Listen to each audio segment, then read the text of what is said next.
Olá, oitavo ano, tudo bem?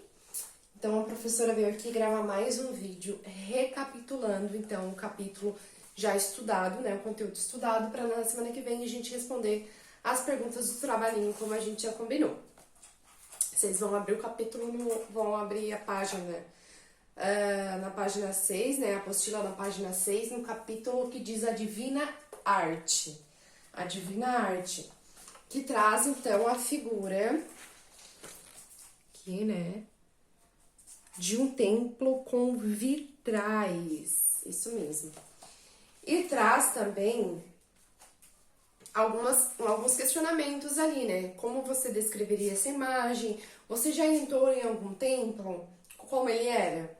Você se lembra de alguma obra de arte religiosa? A gente comentou em sala de aula, né?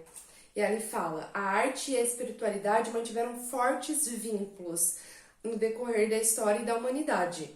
A diversidade de obras de artes religiosas reflete as diferentes formas de representação do divino nas mais variadas culturas. Lá na página 8, então, vai vir com o título Entre o Céu e a Terra.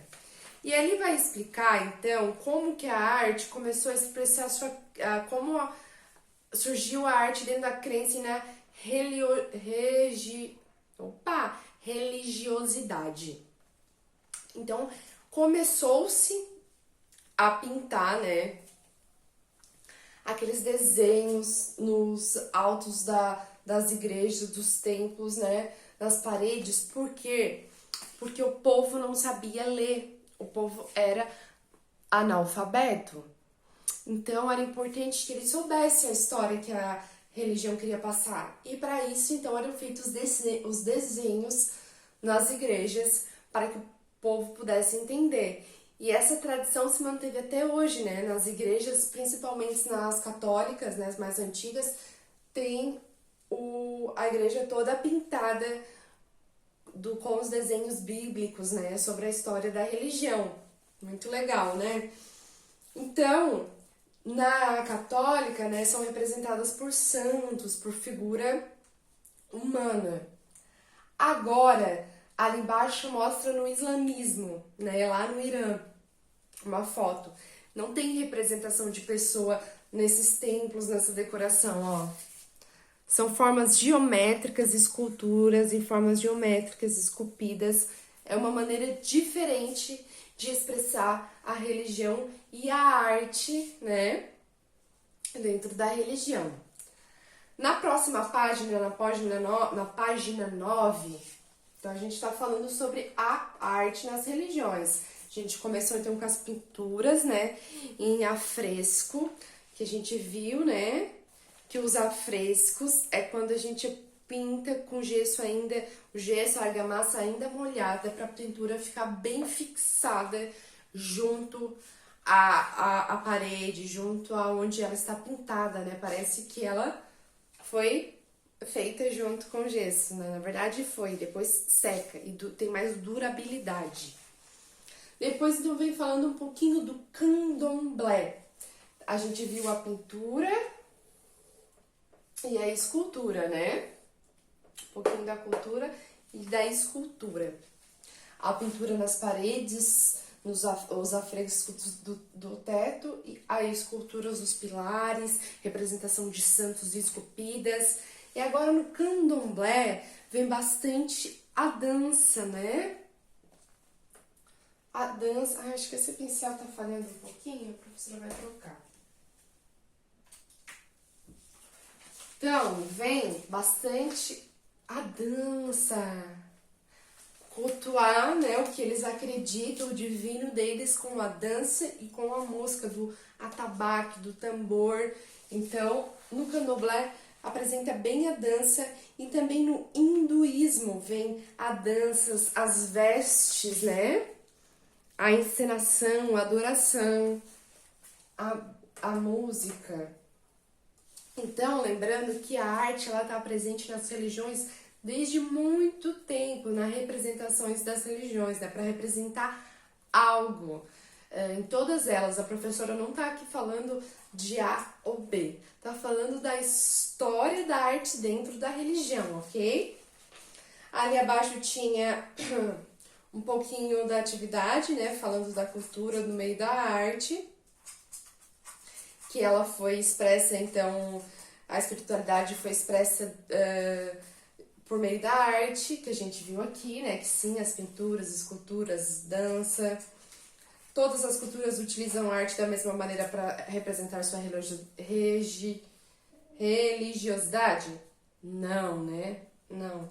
E a música e a dança também são formas de expressão usadas para manifestar a religiosidade de uma cultura. Na página 10 vai vir o homem e o universo, aonde fala um pouquinho do budismo e das mandalas. Deixa a professora apagar aqui.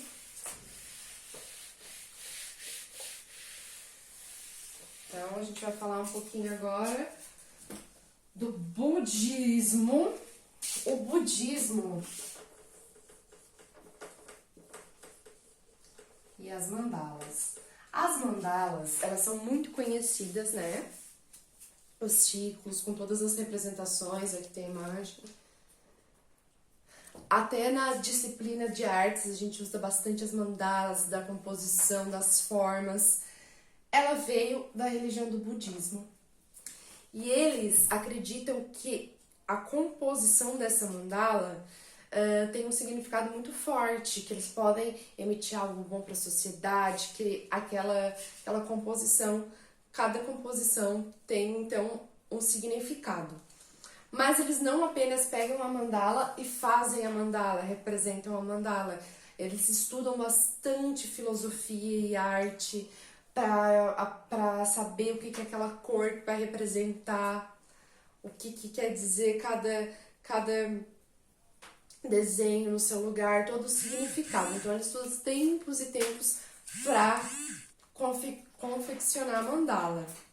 Então, a mandala, né, significa um ciclo em sânscrito das línguas clássicas da Índia, e o budismo é a religião e filosofia de vida que acredita nos ensinamentos de um guia espiritual chamado Buda, que não é considerado um deus. O budismo tibetano é entre muitas vertentes do budismo.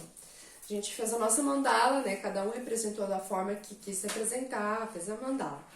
Depois vem lá o efeito da cor, que fala dos vitrais, então. Os vitrais, esses que eram usados em igreja, como a gente viu, né? No estilo gótico, com cor forte. Representação das igrejas, que a gente fez um trabalho sobre o gótico, sobre o românico, né? Então, ele diz, o gótico, nesse caso, o estilo arquitetônico surgido na Europa medieval, em oposição ao estilo românico, marcado pela verticalidade de construções, interior adorno com vitrais em diversas portas e janelas.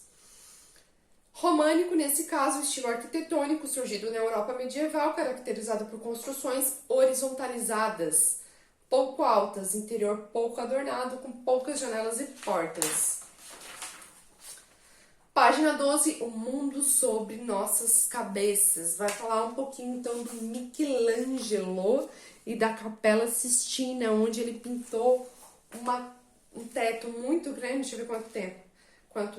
40 metros de comprimento, e ela era curva. Pensa na dificuldade de pintar aquela capela.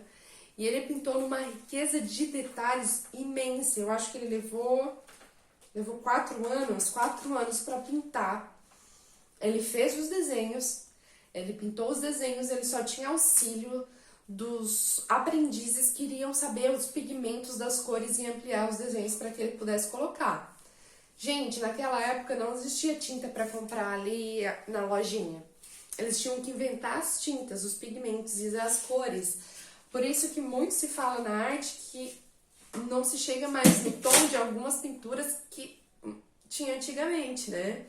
E elas são cada vez mais estudadas, né? Aqueles pigmentos, como que eles chegavam naqueles tons. Então, ele fala um pouquinho do afresco, que eu já falei pra vocês, que, né, a pintura realizada sobre argamassa, o gesso ainda molhado, para fixar bem, para ficar bem liso e uniforme. Então, o Michelangelo, ele é conhecido como um dos maiores representantes, então, de arte na religiosidade. Ele é muito conhecido. As obras de Michelangelo da Capela Sistina foi recortada, né? Porque é muita riqueza de detalhes e ela é estudada assim, então em diferentes pedaços da obra. Na página 13 tem alguns pedaços que a gente fez, né? A atividade. Tem ali a criação do Sol e da Lua, a criação de Adão, que é muito famosa, né? Com um dedinho assim, vocês já devem ter visto, e também o dilúvio universal. E olha só, ele é uma riqueza de detalhe muito grande para ficar pintando assim, é curvo ainda. Pensa no trabalho que não deu. Na 14, então, um céu com jeito brasileiro. Ali mostra, então, um teto, né? Teto de uma igreja que fica lá em Minas Gerais, que quem pintou ele foi acho que é Ataíde, deixa eu ver aqui.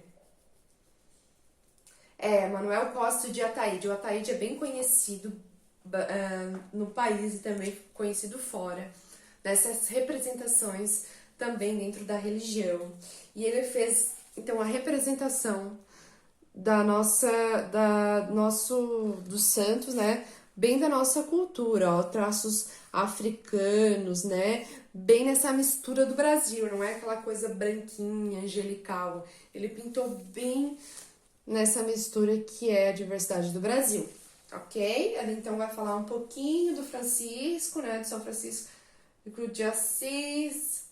Fala um pouquinho do Ataíde dessa pintura, então. Aí na próxima página vai vir o Barroco e o Aleijadinho com as esculturas também representando um pouco da religião de esculturas que ele fazia com pedra-sabão. Pedra-sabão é uma pedra que ela é cheia de frios bem pequenininhos e quando você talha ela para fazer a escultura, ela esfarela. Eu já trabalhei com ela. E ela é mais fácil de moldar e também ela é mais acessível na época, né? E o Aleijadinho ficou super conhecimento na época do Barroco, fazendo então essas esculturas. Do Barroco mineiro, né? O Aleijadinho era mineiro. Então ele fala, no Renascimento a beleza parecia estar relacionada à contenção na expressão de emoções. Já no Barroco, ele esteve justamente ligado a uma forte expressividade, cheia de contrastes e detalhes, o que caracterizou boa parte das obras produzidas. No Brasil, esses elementos ficaram ainda mais evidentes nas produções artísticas e o Aleijadinho ficou super conhecido. Então, no nosso trabalho vai cair a Divina Arte, né? Os vitrais que a gente estudou, o estilo gótico, né? Lembra do estilo gótico, cores fortes, né? Teve até uma época que a pessoa que é gótica usa bastante preto, né? Bastante cor escura, fechado.